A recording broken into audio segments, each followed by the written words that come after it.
샬롬. 이 시간 주님의 말씀 듣기를 사모하는 여러분에게 주님의 이름으로 축복합니다. 오늘은 에레미야서 25장 1절로 38절의 말씀을 가지고 하나님을 알아가는 지식이라는 주제로 우리가 요약 강의 큐티를 나누어 봅니다. 본 25장에서는 여호야김이 왕위에 오른 지 4년 되었을 때에 예언한 것으로서 유다 말년에 해당됩니다. 이때 에레미야 선지자나 여러 선지자들이 자주 예언을 하였으니 백성들은 아예 들려고도 하지 않았습니다. 하나님께서는 이 선지자 저 선지자를 통해서 말씀을 외치고 듣게 하였지만은 그들은 아예 들려고 하지도 않고 귀를 닫아버리고 말았습니다.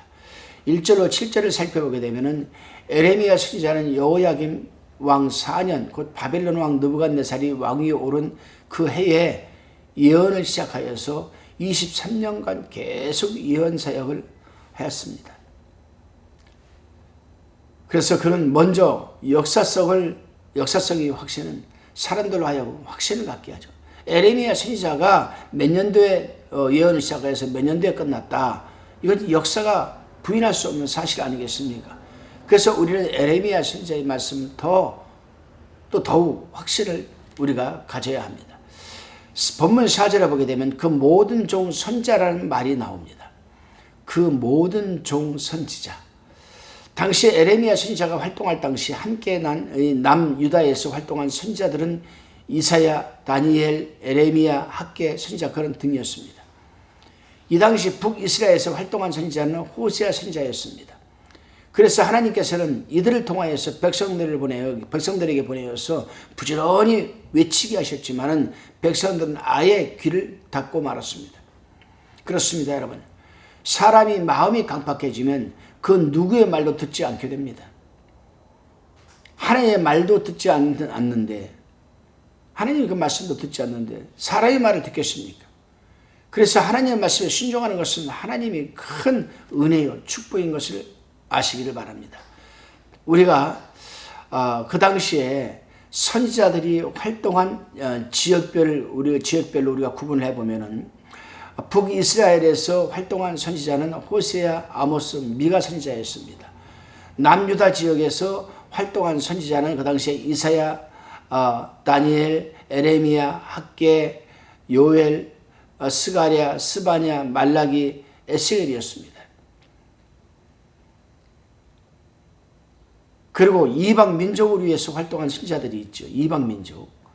요나, 나훔, 하박국, 오바냐 선지자였습니다.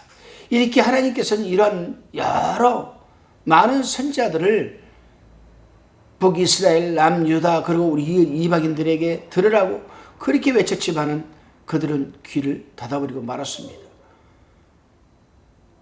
우리가 또 한번 선지자들의 사역 시대에 따른 구분을 우리가 한번 살펴볼 수가 있습니다. 아수르 시대에는 요나, 호세아, 요엘, 아모스, 미가, 이사야 선지자가 활동했습니다. 아수르 시대에. 그 다음에 여러분 갈대아 시대, 바벨론 시대에는 에레미야, 나훔, 스바냐, 하박국 선지자가 활동을 하였습니다. 또 포로 시대에는 에스겔, 오바냐, 다니엘이 활동을 하였습니다. 그리고 포로 후기 시대에는 여러분 학개, 스가랴, 말라기 선지자가 활동을 하였습니다. 다시 한번 우리가 또 이 사역시대에 따른 구분을 해보면은 사역시대로 BC 9세기에는 요엘, 오바댜가 선지자가 활동을 하였습니다.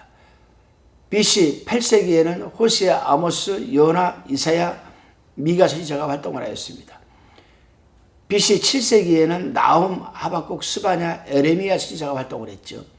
또 포로 시대에는 다니엘, 에스겔 선지자가 활동을 하였고 포로 시대 이후에는 학개, 스바냐, 말라기 선지자가 여러분 활동을 하였습니다. 여러분 이 부분은 우리가 잘 좀 알고 있어야 우리가 좀 메모리를 해놓게 되면은 머리에 성경을 읽을 때 많은 도움이 됩니다. 다시 우리는 8절로 본문 14절까지를 우리가 살펴봅니다.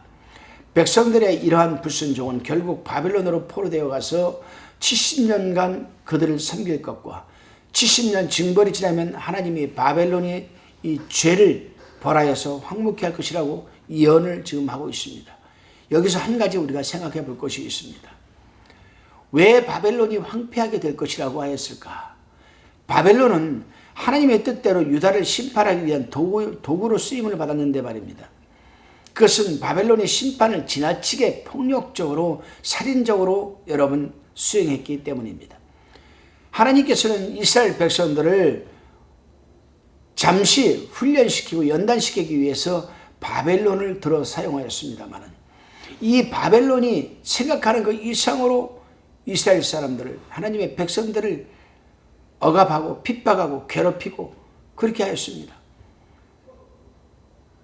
아주 폭력적이고 살인적으로 그러한 일들을 감당해냈기 때문에 그들이 비록 일시적으로 하나님의 심판의 도구로 쓰임을 받았지만은 그 도가 너무 지나쳐서 특히 하나님의 성전의 기물을 파괴하고 제사에 필요한 여러분 이 기물을 탈취도 해가고, 그래서 하나님은 반드시 내가 이스라엘 백성들을 고국으로 돌아오게 한 다음에는 이 바벨론을 하나님이 징벌하시겠다, 그렇게 말씀하는 겁니다. 그렇습니다, 여러분. 우리는 하나님께서는 여러 번의 경고를 했음에도 불구하고 불순종할 때에는 전혀 예기치 않았던 불신자들을 통해서라도 당신의 백성들을 징계하신다는 사실을 우리는 깨달아야만 합니다. 뿐만 아니라 그렇게 되면 우리 마음의 성전 또한 무너지게 되는 것 아니겠습니까?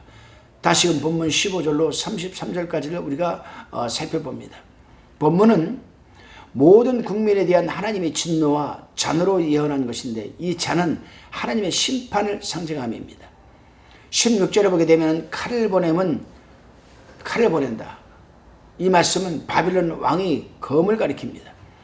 즉 바벨론 군대를 바벨론 왕의 칼로 상징한 것입니다. 그리고 17절에서 26절까지는 하나님의 진노의 잔을 마실 대상자들을 열거한 것입니다. 여기서 열거한 것을 나라들을 보면은 유다로 시작을 해서 모든 나라가 포함되어 있습니다. 그것은 유다를 포함한 모든 나라들이 에레미야 선지자의 예언을 안 믿으니 결국 반드시 재앙을 받을 것이요 하나님의 심판을 받을 수밖에 없는 것입니다. 그렇습니다, 여러분. 위에 열거한 이방 나라들은 거의가 황폐해지거나 아예 흔적도 없이 사라지고 말았습니다. 하나님의 말씀은 이렇게 예언의 능력과 성취의 능력이 있다는 사실입니다.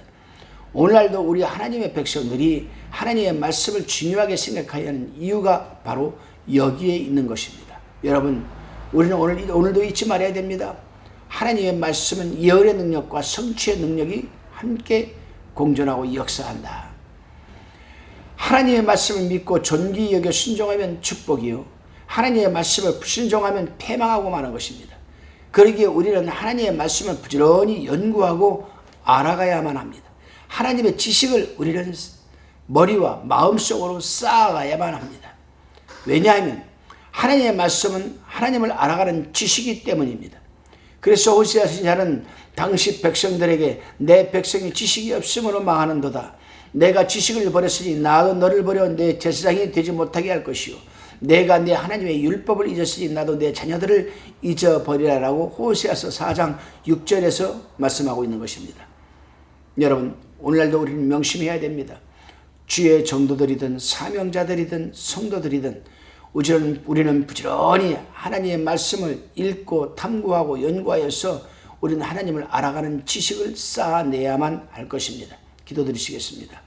주님, 바벨론처럼 사울처럼 교만하여 하나님의 부름을 받아 쓰임을 받고 나서 버림을 당하지 않도록 은혜를 베풀어 주시옵소서. 언제나 하나님께 부름을 받아 쓰임을 받을 때에는 더욱 겸손하고 낮은 자세와 선한 심령으로 오직 하나님의 뜻만 이루어가게 하옵소서. 특히 하나님을 알아가는 지식이 충만하게 하여 주시고 그 지식을 머리에만 쌓아 뒤지게 하지 마시고 죄로 인하여 죽어가는 영혼들에게 하나님의 뜻을 전하는 데 쓰임받게 하옵소서. 감사드리오며 예수님의 이름으로 기도드리옵나이다. 아멘.